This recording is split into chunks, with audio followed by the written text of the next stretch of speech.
Notion vient tout juste de sortir une nouvelle fonction de couleur conditionnelle pour, dans tes bases de données, appliquer une couleur selon une condition que tu appliques à une propriété. Ça semble déjà super intéressant, on va regarder ensemble comment ça fonctionne. Pour tout savoir sur les nouveautés Notion, n'oublie pas de t'abonner. Pour accéder à ça, on va dans les paramètres de la base de données, dans couleur conditionnelle, et là, on va aller ajouter un nouveau paramètre de couleur. Donc, on doit choisir sur quelle propriété on va appliquer la condition. Par exemple, je pourrais dire priorité est élevée. On va les mettre là par défaut. Si tu prends une propriété qui a une étiquette de couleur, ça va faire correspondre la couleur de la propriété, mais tu peux venir désactiver ça et choisir toi-même une autre couleur. Donc, toutes les priorités élevées vont avoir cette couleur-là ou la couleur choisie comme ça. Donc, on applique les conditions un peu comme on applique les filtres dans une base de données, mais présentement, les options sont plus limitées dans les couleurs conditionnelles. Je peux venir appliquer plusieurs couleurs, donc plusieurs conditions dans la même base de données. C'est vraiment par vue, là, donc chaque vue a ses conditions uniques. Donc, je pourrais ajouter une deuxième règle, personne assignée contient une personne spécifique.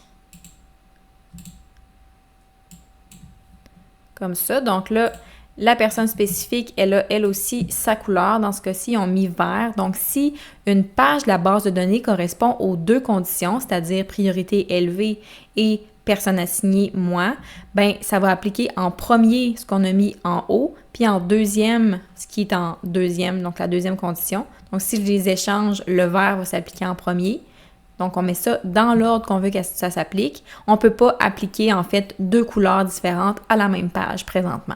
Ça s'applique à tous les types de vues. Donc, autant les tableaux Kanban, je peux mettre aussi des couleurs. Donc, niveau d'effort et moyenne. Donc, ça va appliquer ici. C'est sûr que là, avec la couleur de la colonne plus la couleur de la page, ça fait beaucoup. On pourrait aller ici dans grouper puis faire désactiver, colorier les colonnes aussi. Si j'avais une vue galerie, comme ça s'appliquerait. Ça s'applique dans les calendriers.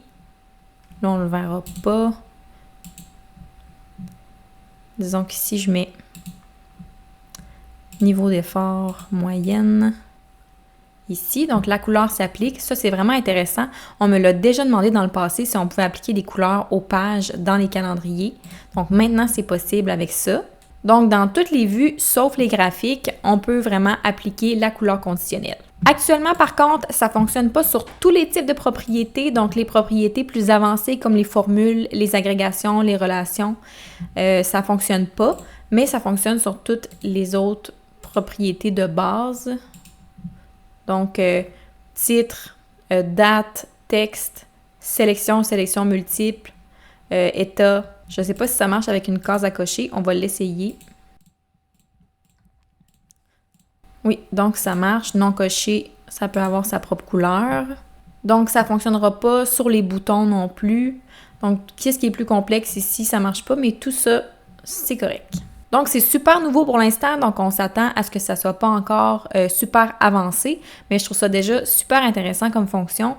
Et je pense que ça va plaire à beaucoup de monde.